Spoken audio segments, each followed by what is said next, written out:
सत्यात प्रकाश में परमेश्वर के वेदोक्त यथार्थ स्वरूप को हम जान रहे हैं। 7वें समोल्लास में दिया है, जो सब दिव्य गुण कर्म स्वभाव विद्या युक्त और जिसमें पृथ्वी सूर्य आदि लोक स्थित हैं और जो आकाश के समान व्यापक सब देवों का देव परमेश्वर है, उसको जो मनुष्य ना जानते ना मानते और उसका ध्यान नहीं करते, वे नास्तिक मंदमती सदा दुख सागर में डूबे ही रहते हैं। इसलिए सर्वदा उसी को जानकर सब मनुष्य सुखी होते हैं।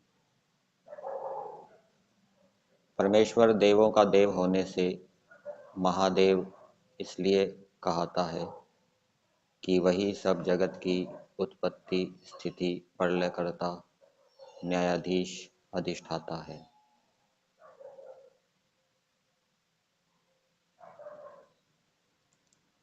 पृथ्वी जल आदि 33 देवताओं का स्वामी और सबसे बड़ा होने से परमात्मा 34वां उपास्य देव शतपथ ब्राह्मण में स्पष्ट लिखा है।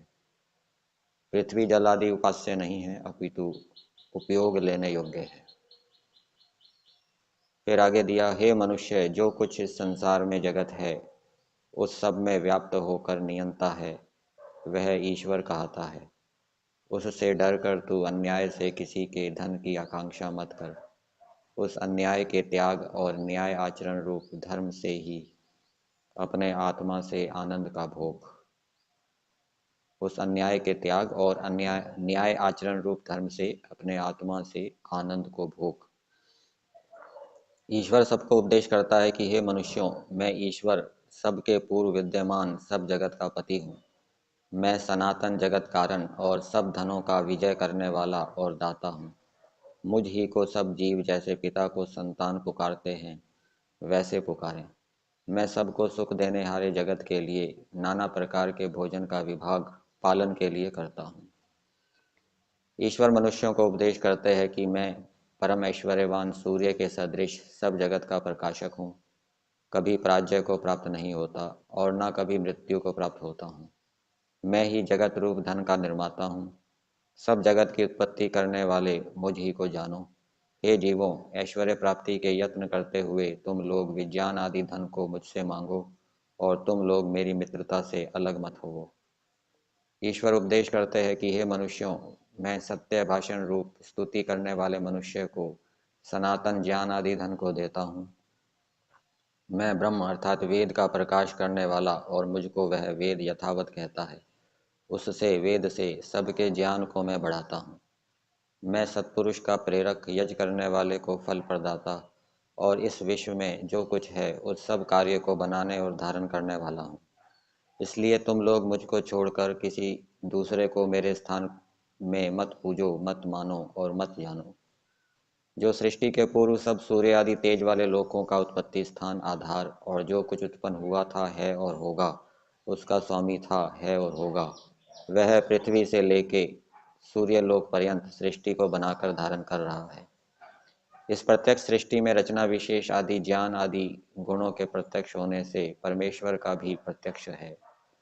जब आत्मा मन और मन इंद्रियों को किसी विषय में लगाता व चोरी आदि बुरी व परोपकार आदि अच्छी बात के करने का जिस क्षण में आरंभ करता है, उस समय जीव की इच्छा ज्ञान आदि उसी इच्छित विषय पर झुक जाता है।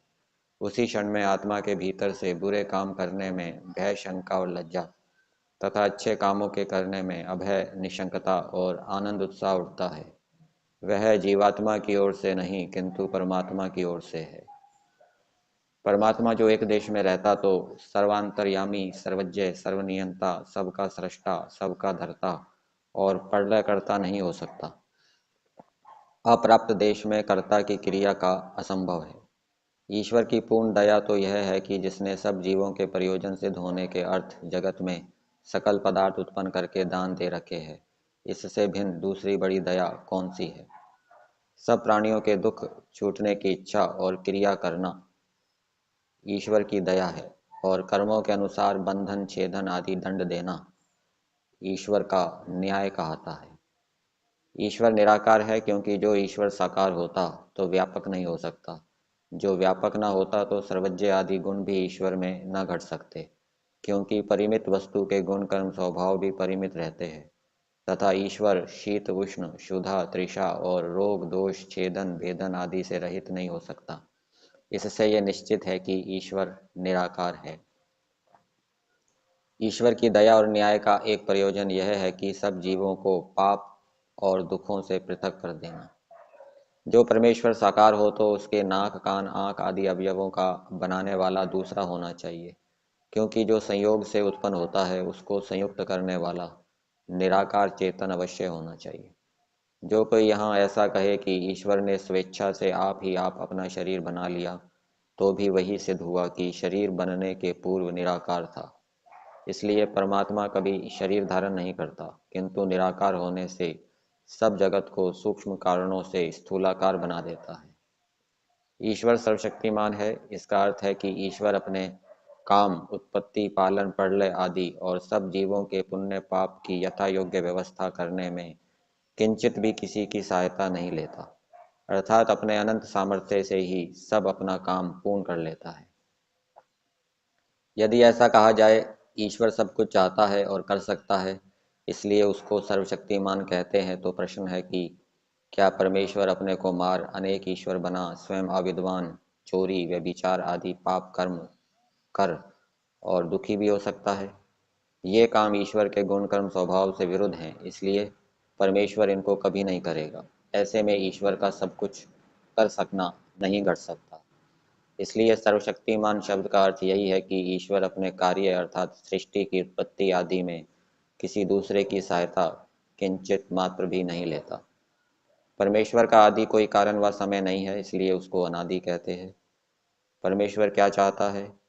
तो इसका उत्तर दिया, सबकी भलाई और सबके लिए सुख चाहता है, परंतु स्वतंत्रता के साथ किसी को बिना पाप किए पराधीन नहीं करता। ईश्वर की स्तुति का फल ये है कि जैसे परमेश्वर के गुण हैं वैसे गुण कर्म स्वभाव अपने भी करना। जैसे वह न्यायकारी है तो आप भी न्यायकारी होवे। और जो केवल भांड के समान परमेश्वर के गुण कीर्तन करता जाता और अपने चरित्र नहीं सुधारता, उसका स्तुति करना व्यर्थ है।